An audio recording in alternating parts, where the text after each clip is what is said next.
Welcome! In this video, we are going to take a look at problem 2 from chapter 20 of College Physics 2E by OpenStax. We have a total of 600 coulombs of charge that passes through a flashlight in 0.500 hours, and we need to find the average current. Okay, let's start with what we know.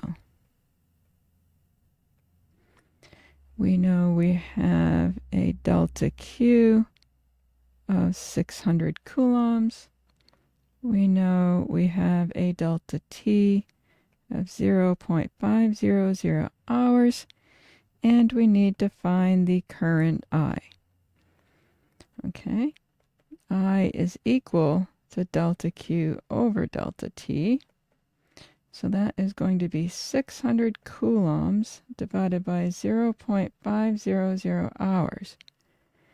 Now current is measured in amperes, which is coulombs per second. So we need to convert the hours to seconds.